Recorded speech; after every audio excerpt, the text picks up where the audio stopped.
살아갈까 이렇게 꿈꾸고 또 계획하고 또 실천하면서 그렇게 하루하루를 살아갑니다. 이것은 모든 사람이 다 그렇게 생각하고 살아갈 것입니다.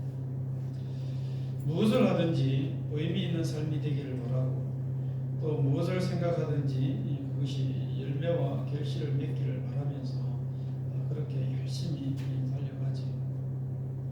또 그러는 가운데 과일 하나를 먹더라도 되도록이면 좋은 과일을 먹기를 원하고 또 옷을 하나 사 입더라도 되도록이면 똑같은 옷이지만 예쁜 옷을 그냥 따뜻하게 하는 어떤 그런 기능적인 것을 떠나서 가능하면 맵시 입고 예쁜 옷을 입으려고 합니다. 오늘 우리가 하나님을 예배하면 이 자리에 다 나와 오셨습니다. 근데 하나님을 예배하는 이 예배도 우리는 조금 생각해 봐야 할 것이 어떻게 하면 하나님이 받으시는 예배를 드릴 수 있을까? 어떻게 하면 하나님 앞에 정말 온전히 드려지는 예배가 될 수 있을까? 이런 것을 고민하면서 이 자리에서 예배를 드려야 하는 것입니다. 그래서 조금 확장해서 생각해 보면 성도이기 때문에 하나님을 예배하잖아요. 성도이기 때문에 우리는 항상 우리 마음과 생각을 놓치지 않고 가져가야 할 것 가운데 하나가 어떻게 하면 우리가 신앙생활을 온전하게 할 수 있을까? 또 우리가 걸어가는 신앙의 이 발자취가 어떻게 하면 온전하고 아름다운 신앙의 발자취가 되게 할 수 있을까? 이런 것을 우리는 항상 고민하면서 살아가야 되는 것입니다.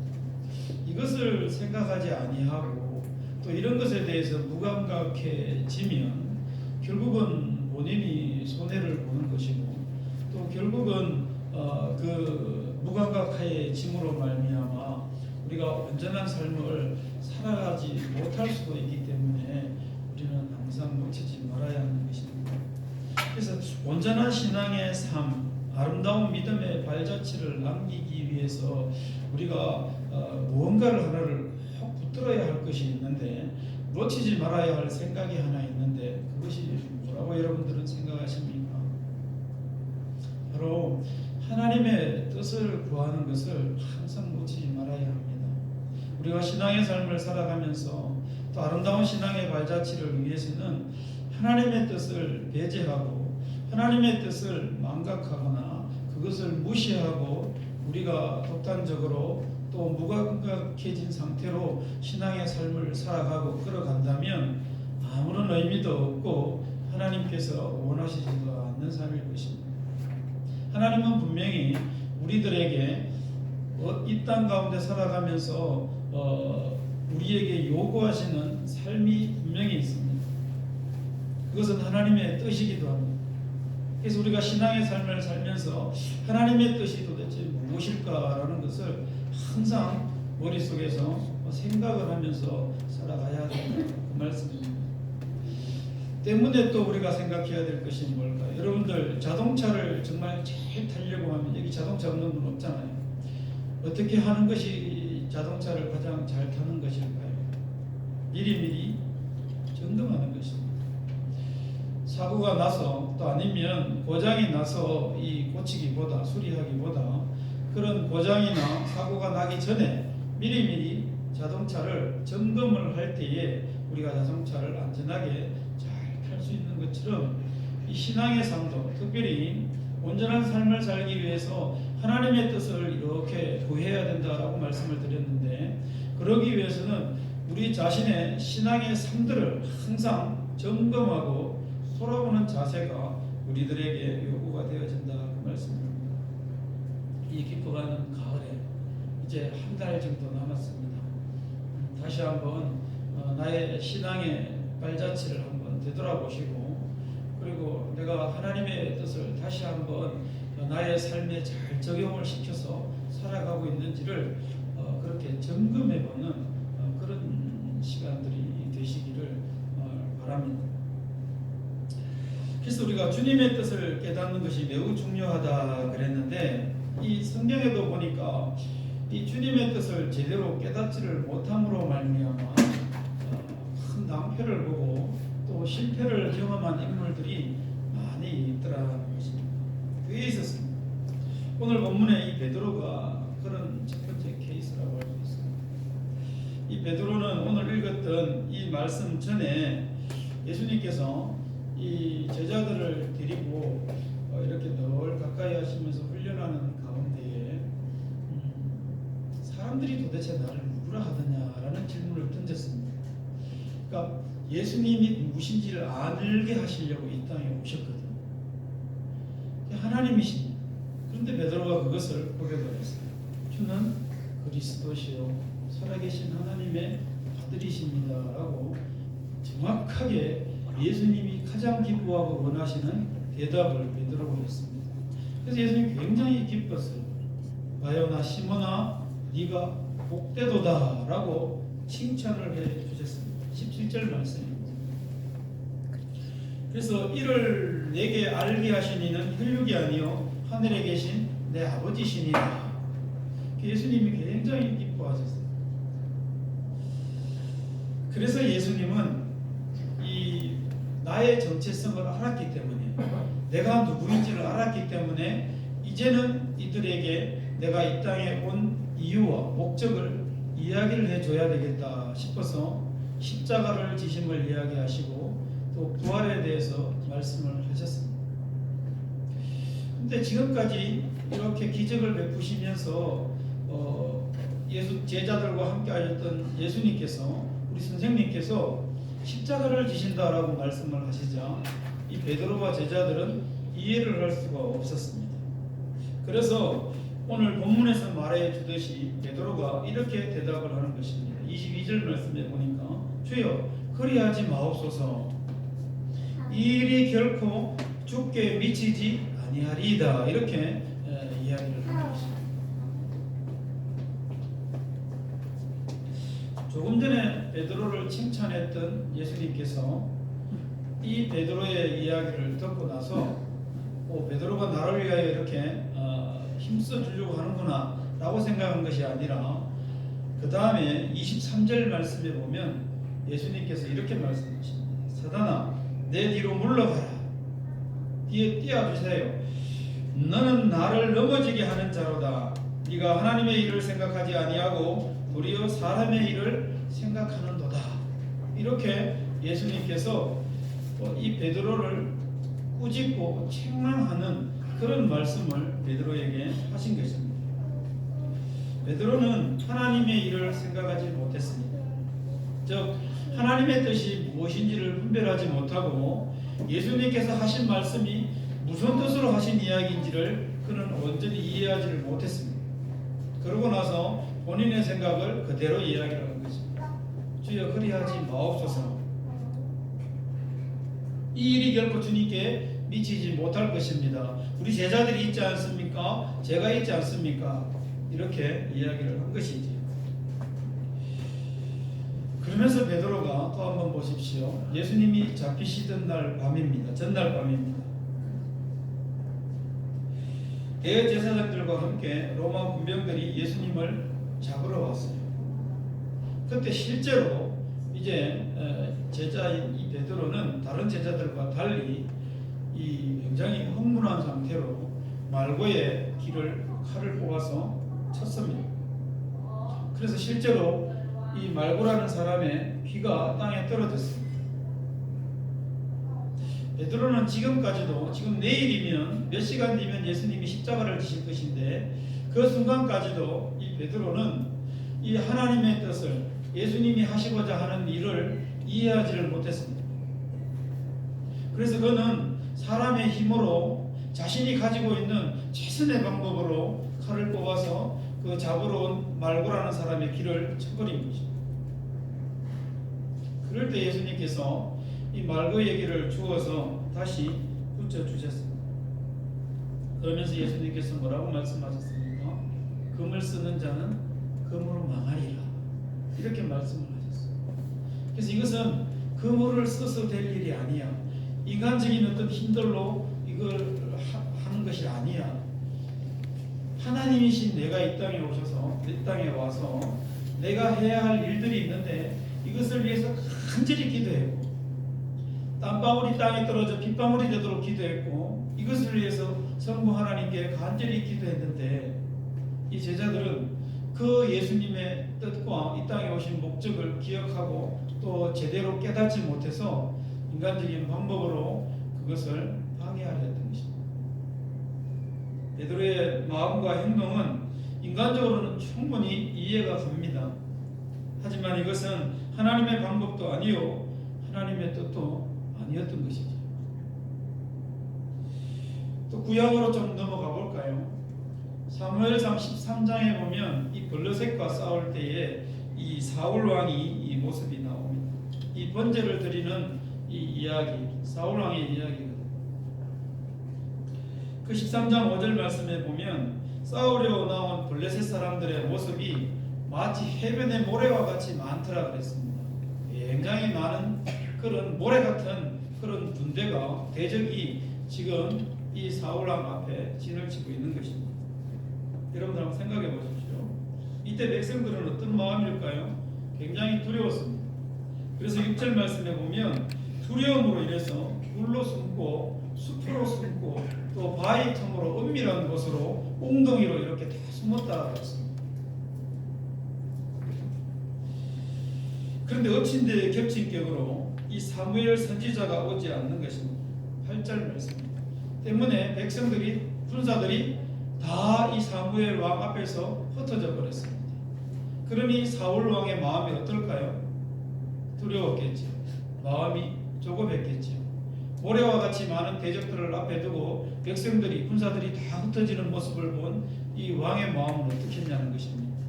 사람의 심정으로 이해하려고 생각을 해봐도 충분히 사울 왕이 지금 굉장히 불리하고 어려운 가운데 있다는 것을 알 수 있습니다. 그런 상황에서 9절 말씀에 보면 사울 왕이 하나님 앞에 제사를 번제를 이렇게 드리는 것입니다. 근데 왕은 제사를 주관할 수도 없었고 또 제사를 직접 드릴 수도 없었습니다. 하나님의 룰은 제사장을 두었고 또 그 제사를 돕는 레위인들을 뒀기 때문에 그들을 통해서 이 전쟁을 나가기 전에는 항상 이 제사장들이 동행을 했고 또 나가기 전에는 항상 하나님 앞에 물었습니다. 갈까요 말까요? 하나님께서 저들을 너희 손에 붙였다 그러면 올라가는 것입니다. 그래서 그것을 위한 저 제사를 하나님 앞에 드려야 되는데 이 사울은 지금 흩어진 백성들과 불안한 마음에 또 어려운 처지에서 그다가 이 제사를 집도할 이 사무엘 선지자도 오지 않는 것입니다. 그러니 미리 이 사무엘 선지자, 사울 왕이 이 선지자가 오기 전에 제사를 주관하고 드렸던 것입니다. 자신의 생각대로 제사를 드렸던 것입니다. 사울의 심정은 충분히 이해가 가나 상황도 충분히 이해가 가나 사실은 그렇게 하지 말았어야 하는 것입니다. 사울 왕의 행동은 하나님의 뜻을 무시한 것이고 하나님의 룰을 무시한 것입니다. 그래서 잘못된 판단과 행동이었던 것입니다. 그래서 시간이 조금 흘렀습니다.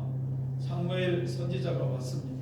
그래서 13절에 이 사무엘이 이 왕에게 이야기하기를 왕이 망령되이 행하였습니다. 이렇게 이야기했습니다. 그러면서 14절 말씀에 여호와께서 그에 맞는 사람을 마음에 맞는 사람을 구하여 그를 그의 백성의 지도자로 삼으셨습니다. 라고 알려줬습니다. 사울 왕의 나라가 길지 못할 것을 선포했던 것입니다. 사울은 이스라엘의 가장 첫 번째 왕이었어요. 하나님께서도 인정해 주셨습니다. 기름을 부으셨거든요. 그러면 어떻게 해야 될까요? 하나님의 뜻을 철저하게 구하고 하나님의 뜻대로 나라를 다스렸어야 했습니다. 그런데 어려운 상황이 임하자 자기 마음대로 룰을 무시하고 하나님의 뜻을 생각지 아니하고 자기 마음대로 나아갔던 것입니다. 전쟁은 하나님께 있었습니다. 그 어떤 전쟁도 이스라엘에게 있어서는 장수는 가장 훌륭한 장수는 하나님이셨습니다. 너희는 가만히 있어라. 내가 너희를 대신하여 싸우는 것을 너희들은 보라는 것입니다. 그래서 뭐를요? 내가 하나님 됨을 너희들이 알아라는 것입니다. 그것을 하나님께서는 백성들에게 전하여 주시고 그것을 알게 하시고 깨닫게 하시기 위하여 하나님은 열심히 하셨습니다. 그런데 백성들의 마음은 조금만 지나면 틀어져 버리고 조금만 지나면 둔하여지고 조금만 지나면 하나님의 하나님 되심을 그들은 잊어버리는 그런 참 망각의 백성이 되었던 것입니다. 그래서 왕으로 세운 기름 부어서 왕으로 세운 이 사울 왕조차도 그 하나님의 룰에 무디어지고 둔하여져서 또 그것을 무시하는 그리고 그런 상황과 그런 모든 형편은 이해가 가지만 그러나 하나님의 하나님 되심을 사울 왕은 기억하지 못했던 것입니다. 하나님의 뜻은 오직 구약시대 하나였습니다. 바로 내가 너희들의 하나님이라는 것입니다. 그리고 너희들은 나의 백성이 되어라는 것입니다. 내가 너희 하나님이 되어줄게. 앞으로 진행되는 모든 과정 속에서 내가 하나님됨을 알지어다. 그런데 그들은 그 하나님의 뜻을 제대로 이해하지 못했고 받아들이지 못했던 것입니다. 뿐만 아닙니다. 사무엘상 15장에 한번 가보십시오. 그때는 또 아말렉이라는 이 대적이 이스라엘을 치러 왔습니다. 대적이 이렇게 딱 맞닥뜨렸는데 그때 하나님께서는 사울 왕에게 다시 한번 하나님의 말씀을 그들에게 주셨습니다. 18절 말씀에 보면 한마디로 말하면 진멸하라는 것입니다. 이때 하나님은 신학적으로 헤렘의 하나님으로 나타납니다. 헤렘이라는 말은 깨끗하게 지워버리다라는 의미가 있습니다. 이 아말렉은 가나안 족속입니다. 이 가나안의 문화와 그 종교는 굉장히 악했기 때문에 그 악한 문화와 종교를 가진 민족 그들과 대적해서 그들의 문화와 종교를 이 지구상에서 하나님께서는 깨끗하게 지우기를 원하셨어요. 세상 사람들은 어린아이까지 다 죽여버리고 진멸하라고 하신 그 하나님의 명령이 굉장히 가혹하다라고 이야기할 수 있지만 그러나 지금까지 하나님께서 이 아담과 하와를 만드시고 하나님의 백성을 선택하시고 아브라함을 통해서 쭉 진행되어 오는 과정 그 가운데 노아함수도 경험하고 진행되어지는 모든 과정을 통해서 하나님께서 지금 왜 이 아말렉의 모든 민족 어린아이와 같이 어린아이까지라도 다 이렇게 진멸하라고 헤렘의 하나님으로 이렇게 명령하셨는지 우리는 충분히 이해할 수 있습니다. 섞이면 안 되는 것입니다. 그랬는데 사울왕이 그 하나님의 명령을 어떻게 했습니까? 어겼습니다. 전쟁 노략물을 취하였던 것입니다. 21절 말씀에 보면 변명하기를 하나님께 제사하려고 좋은 양과 소를 남겨두었나이다 이렇게 이야기합니다. 그때 하나님께서는 우리가 잘 알고 있는 말씀을 하십니다. 뭐라고 말씀하십니까? 순종이 제사보다 듣는 것이 수양의 기름보다 나으니라. 하나님께서 이 이스라엘 백성들에게 뭔가 우리는 인간적인 생각으로 사람의 수준과 사람의 상식에서 뭔가 하나님 앞에 신앙의 삶을 살아가려고 하고 말씀을 내 마음대로 해석해서 그렇게 살아가려고 합니다. 그런데 하나님은 원치 않으셨어요. 하나님이 원하시는 것은 뭐라고요? 내가 하나님이라는 것입니다. 그것을 너희들이 인정하느냐는 것입니다. 제사가 중요한 것이 아니라는 거예요. 하나님의 하나님 되심을 인정하고 하나님을 인정할 때 너희들이 이 순종하는 그 삶을 살 수 있느냐는 것입니다. 너희들이 나의 백성이 될 수 있겠느냐는 것입니다. 내가 거룩하니 너희도 거룩할 수 있겠느냐는 것입니다. 이것이 하나님의 뜻이었습니다.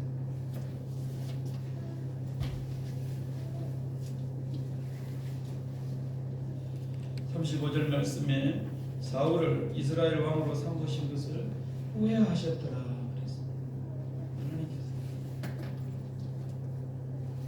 하나님의 뜻을 분별하고 그 뜻대로 순종하는 삶이 얼마나 우선적이어야 하고 중요한지 우리는 신앙의 삶을 살아가는 서두에 말씀드렸듯이 온전한 신앙을 삶 정말 아름다운 신앙의 발자취를 남기기 위한 우리들에게 있어서는 굉장히 중요한 덕목이다라는 것을 잊지 말아야 할 것입니다. 정말 징태양난의 순간에 사면초가의 그런 상황에 또 중과부족의 어떤 그런 어려운 상황에 우리가 처한다 할지라도 우리는 하나님의 백성이 취해야 할 행동과 우리의 삶은 하나님을 의지하고 하나님의 뜻을 구하고 하나님의 뜻대로 우리가 행동하며 나아가는 삶이어야 되는 것입니다. 그래서 하나님의 존재를 믿고 하나님의 뜻을 기다리는 것이 우리가 취할 수 있는 우리의 본분이요 하나님의 백성으로서 취할 도리라는 것입니다. 또 살다가 보면 갑자기 이럴 수가 있나 싶을 때가 올 겁니다. 어떻게 이런 일이 내게 있을 수가 있나 싶을 때가 있을 것입니다. 이거는 덜컥 내려앉는 순간입니다. 그때는 우리는 어떻게 해야 될까요? 납작 엎드려야 됩니다. 하나님 앞에 엎드려야 됩니다. 아니 어떻게 이런 일들이 아니 어떻게 이런 상황이 내가 받아들일 수 없는 상황들이 또 그러한 어떤 현상들이 내게 나타날 때는 어떤 그런 말들이 들릴 때는 어떻게 해야 될까? 엎드려야 됩니다. 하나님 뭡니까? 내가 어떻게 하기를 원하십니까? 내가 이 상황을 어떻게 받아들이기를 원하시고 내가 어떻게 나아가기를 원하십니까? 하나님의 뜻을 구하는 것입니다. 이게 하나님의 백성으로서 하나님을 인정하고 온전한 신앙의 삶을 살아가려고 하는 사람의 성도의 삶의 자세와 태도여야 한다는 것입니다. 거기에 대고 막 화를 내고 거기에 대해서 막 신경질을 내고 그거를 못 견디하고 그것을 어떻게 한번 뭐 다른 편법으로 막 합리적으로 합리화시키고 뭐 그렇게 할 일이 아니라는 것입니다. 뭐 그런 대로 그냥 받아들이고 그냥 하나님 이 도대체 이것을 내가 어떻게 받아들이고 내가 어떻게 취하며 어떻게 나아가기를 원하십니까? 즉 하나님의 뜻이 어디에 있습니까? 라는 것을 구하며 나아가야 된다는 것입니다. 이게 우리가 취할 수 있는 본분입니다.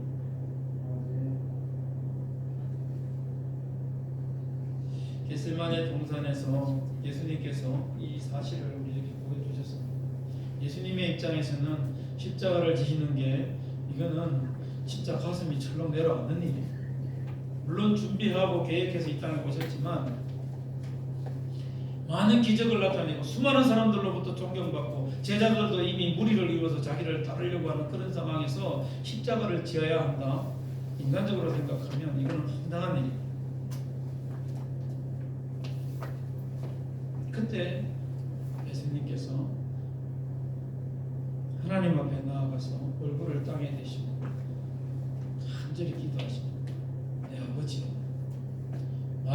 만일 할만하시거든 이 잔을 내게서 지나가게 하옵시고 그러나 나의 원대로 마시옵고 아버지의 원대로 아버지의 뜻대로 하시옵소서. 이렇게 그 주장하고 싶은 마음과 또 거부하고 싶은 환경 상황을 하나님께 성부 하나님께 이렇게 다 위임하는 것을 봅니다.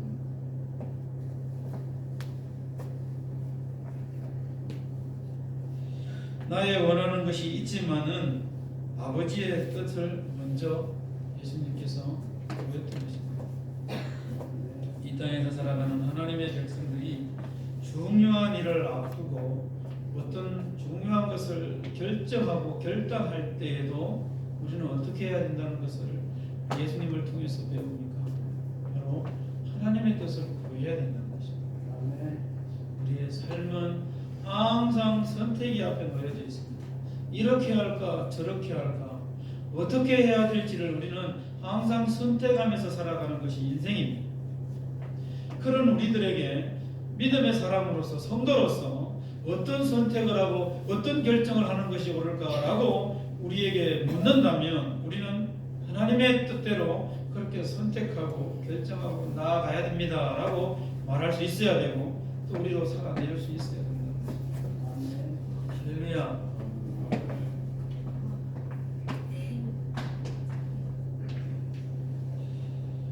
자, 그렇다면 어떻게 하면 하나님의 뜻을 알 수 있을까요? 요것만 두 가지만 짧게 이야기하고 마치려고. 어떻게 해야 하나님의 뜻을 알 수 있을까요? 하나님의 뜻대로 살고 싶습니다. 하나님의 뜻을 알고 나도 그렇게 선택하고 결정하고 살아가고 싶습니다. 어떻게 해야 될까요? 여러분들은 내게 이럴 때 어떻게 하십니까?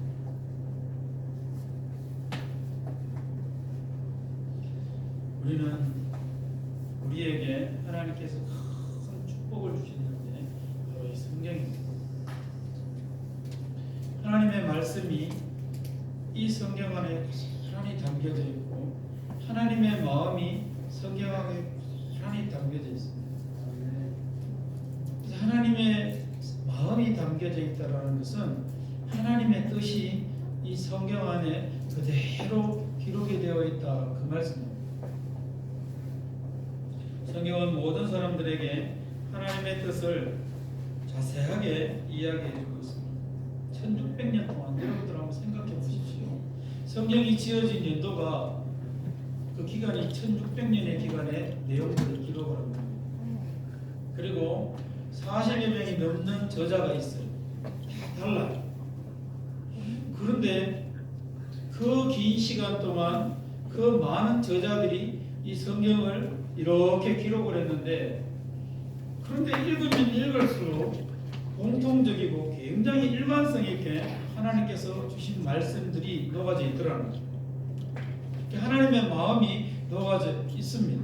이 성경 안에는 그런 놀라운 그 하나님의 마음들이 그대로 이렇게 기록이 되어 있더라고요. 그걸 우리 표현으로 하면 하나님이 누구신지 또 사람이 누군지 어떤 사건들이 있었는지 그 결과가 무엇인지 왜 이런 일들이 있었는지 쭉 상세하게 세분이 되어 있고 하나님의 계획이 무엇이고 하나님의 목적이 무엇인지 이런 상세한 일들이 다 나열되어 있지만 그러나 그것을 뭉뚱그려서 하나로 탁 봤더니 하나님의 마음이 그 안에 다 녹아져 있더라는 거죠. 이거 발견하는 것이 굉장히 중요합니다. 백두산은 참 큽니다. 우리가 생각하는 대로 동네 산처럼 이렇게 딱 되어 있지 않아요. 근데 그 가서 봤을 때에 어떤 한 그 북한에만 나는 한 나무를 딱 바라보고 야 북한에 이런 나무가 있더라. 이것만 보고 온다면 백두산을 그러고 와서 나 백두산에 그 나무 보고 왔어 이렇게 이야기하는 사람은 없을 거예요. 밑에서부터 차근차근 중국을 통해서 올라가든 북한을 통해서 올라가든 그것까지 올라가면서 백두산을 느끼는 것이죠. 그리고 백두산 천지에 올라가서도 또 그 모든 광경을 보고 내려와서도 백두산을 이렇게 보는 것입니다. 실제로 가서 올라가 보기도 하고 만져보기도 하고 멀리서도 보고 백두산이 어떻다라는 것을 충분히 다 보고 난 뒤에 백두산을 봤습니다 라고 이야기를 해야 옳잖아요. 그런데 성경의 한 부분만 어떤 한 구절만 딱 해서 나는 이 성경을 붙들고 있어 난 성경을 알아 라고 이야기한다면 이게 조금 무리가 있잖아요. 주장에 힘이 실리지가 않잖아요. 이 성경에는 각가지 하나님의 계획과 있고 목적도 있고 다 있습니다. 하나님은 어떤 분이신지 백성들은 사람들은 누구인지 또 어떤 과정들과 사건들 역사들이 있었는지 쭉 기록을 하고 있지만 정말 중요한 것은 뭐라고요? 성경 전체가 도대체 하나님이 어떤 마음을 하나님이 어떤 뜻으로 이 성경을 우리에게 우리 손에 지금 이렇게 들려지게 하시는가라는 것입니다. 우리 손에 들려진 이 성경은 제가 축복이라고 했습니다. 하나님의 마음을 우리가 깨닫고 알 수 있도록 허락해 주셨기 때문에 그 가운데 많이 있습니다만은 가장 근접한 하나님의 마음은 어떤 마음인지 아십니까? 하나님의 뜻이 어떤 것인지 아십니까? 데살로니가 전서 5장 16절에서 18절 말씀입니다. 항상 기뻐하라는 것입니다. 쉬지 말고 기도하라는 것입니다. 그리고 범사에 감사하라는 것입니다. 그런데 이것을 뭐라고 말씀하십니까? 예수 안에서 너희를 향하신 나의 뜻이라 하나님의 뜻이다 라고 말씀하고 있습니다. 그럼 이 땅에 살아가는 우리들은 어떻게 하면 됩니까? 기뻐하며 살아가는 것이 맞습니다. 기뻐하는 것이 하나님 앞에 죄스러워요? 아닙니다. 기뻐하시기 바랍니다. 하나님 행복하시길 원했어요. 근데 불행의 과정을 겪을 수밖에 없는 죄가 들어왔어요. 근데 하나님은 그것을 회복시키시기를 원했어요. 그래서 십자가를 지셨습니다. 모든 사람들로 말미암아 이 복음을 받아들임으로 말미암아 회복되어서 기쁘게 행복하게 살아가기를 하나님이 원하십니다. 좋으신 하나님이십니다. 우리 중보교회 조용기 목사님이 하나님은 좋으신 하나님이십니다 하면서 막 말씀하셨잖아요. 좋으신 하나님이세요. 우리가 불행하기를 전혀 원하지 않습니다.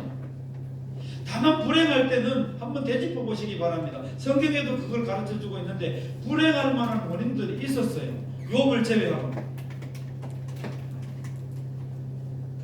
그래서 다시 되돌리시는 것이죠. 하나님께서 심판이 아니라 징계를 통해서 그들을 되돌리시는 겁니다. 뭐 하도록요? 행복하고 기쁘게 살아가도록 하나님께서 되돌리시는 것입니다. 그것을 위하시고 그것을 위해서 목숨까지 주셨는데 우리가 불행하기를 원하십니까? 그렇지 않습니다. 주님 안에서 우리는 기쁨을 가지고 살아가면 됩니다. 그리고 늘 기도하라는 것입니다. 항상 기도하라 그랬어요. 지금 쉬지 말고 기도하라 그랬어요. 저 무슨 의미가 있을까요?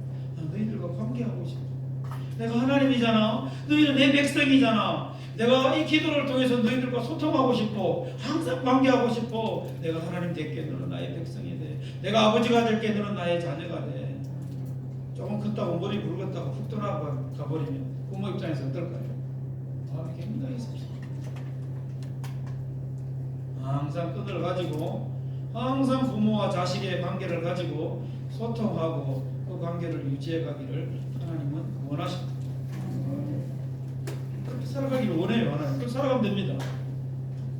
또 하나님 뭐합니까? 범사에 감사하래요. 지금 모든 일에 감사하라는 것입니까? 하나님 어떻게 그럴 수 있어요? 하나님 한번 살아보십시오. 인생이 얼마나 고달픈지. 여러분 잘 돼도 감사하고 못 돼도 감사할 수 있는 이거 어디서 올 수 있을까요? 어떻게 할 수 있을까요? 하나님의 하나님 되심을 인정하면 가능해요. 나의 하나님이 계시는데 이 실수야, 이 부족함이야, 이 실패점이야, 이 어려움점이야, 이 고난점이야. 하나님이 나를 보고 계셔요. 여러분들 사랑하는 사람이 있다 생각해 보십시오. 그 어떤 어려움과 힘든 것들이 있어도 어디서 나오는지 모를 그런 에너지가 막 올라와요. 누구를 위해서요? 사랑하는 사람들. 사랑하는 사람이 있기 때문에 그 존재를 의식하기 때문에 막 힘들이 온다니까요. 그래서 범사에 감사할 수 있어요. 뭐를 의식하면요? 하나님이 계시지. 하나님의 존재를 항상 의식하는 거예요. 요셉이 형들한테 팔려가서 어떻게 견딜 수 있었을까요? 견딜 수 없어요. 하나님이 보고 계시고 하나님이 함께 하신다는 사실을 그가 놓쳐버리고 살았다면 견딜 수 없을 것입니다. 그리고 그곳에서 아마 칼을 받았을 거예요. 근데 나중에 만날 때 한번 보십시오. 형들에 대해서 뭐라고 고백합니까? 형들이요, 두려워하지 말고 걱정하지 마십시오.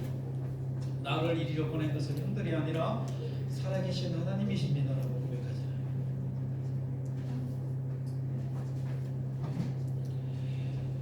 항상 기뻐하고 쉬지 말고 기도하고 하나님으로 인하여 범사에 감사하는 것이 그렇게 살아가는 것이 하나님의 뜻입니다. 이러한 하나님의 뜻이 성경에 잘 기록되어 있습니다. 곳곳에 그런 이야기예요. 한번 연관지어서 여러분들 이 생각을 가지고 성경을 읽어보십시오. 각 시대에 다양한 저자들에 의해서 그렇게 쓰여졌음에도 불구하고 하나님의 뜻은, 하나님의 목적과 계획은 여기에 그대로 다 연결이 되어 있습니다. 때문에 성경을 가까이 하고 또 성경을 알아가야 하는 것입니다. 성경 말씀을 읽는 것이 그만큼 중요합니다. 자, 그렇다면 이 성경을 잘 보지 않는 사람, 성경을 잘 읽지 않는 사람 여기도 있잖아요. 그럼 그런 사람들은 어떻게 해요? 그럼 나는 그럼 하나님의 뜻을 모르고 영원히 살아가야 됩니까? 그런 사람들은 어떻게 할까요? 이 하나님은 좋으신 하나님. 그래서 하나님은 이 땅에 직접 오셔서 야들아, 너희들이 나의 말을, 나의 뜻을 잘 못 깨닫는 것 같은데 이제부터는 그럴지라도 내 이름으로 무엇이든지 성부 하나님께 구해. 그러면 나의 이름 때문에 그 하나님께서 너희에게 가르쳐 주시고 시행해 주실 것이야. 예수님이, 하나님이 이 땅에 직접 오셨어요. 그걸 우리는 뭐라 그럽니까? 기도라고 해요. 기도. 하나님께서 하나님의 뜻을 가르쳐 주시는데 말씀을 통해서는 가장 이게 잘 상세하게 가르쳐 주시지만 기도를 통해서도 또 하나님께서는 하나님의 뜻을 하나님의 백성들에게 가르쳐 주십니다. 너희는 내게 부르짖으라 내가 내게 응답하겠고 네가 알지 못하는 크고 은밀한 일을 내게 보이리라고 하셨어요. 부르짖는 자에게 응답하시겠고 네가 알지 못하는 일조차도 내가 너로 하여금 알게 하리라 내게 보여주리라 라고 하나님이 하나님의 종을 통해서 약속하신 말씀입니다. 기도하면 숨겨진 일까지도 알게 하시고 보여주신다라는 약속입니다. 그래서 기도는 성경 지식이 없어도 얼마든지 누구든지 할 수 있어요. 대상은 하나님이십니다. 마지막 모든 것을 구하고 궁금한 것 다 물어보고 다 하고 예수님의 이름으로 이 모든 것 물어보고 궁금한 것 다 하였습니다. 하면 해요. 이건 누구나 할 수 있잖아요. 하나님은 성경을 우리 손에 들려주셨고 기도라는 것을 우리에게 허락해 주셨습니다. 그래서 말씀과 기도는 하나님의 뜻을 구할 수 있는 우리 사람들에게 특별히 하나님의 백성들에게 주시는 최고의 선물이자 축복인 것을 우리는 알아야 됩니다. 이 모든 것이 사랑하는 저와 또 여러분들을 위해서 하나님께서 베풀어 주시고 허락하신 것입니다.